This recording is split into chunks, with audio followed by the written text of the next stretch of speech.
En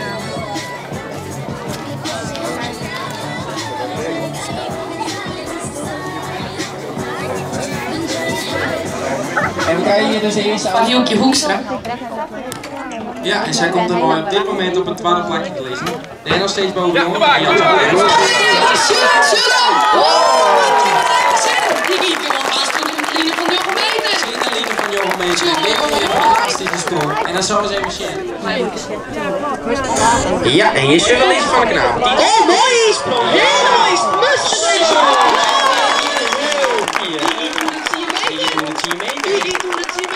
Hier pakken we dus even dat scoresrecord erbij. Het 10 meter fjouwer op 50. Nou, klas hè. En we moeten beginnen. En komt hij.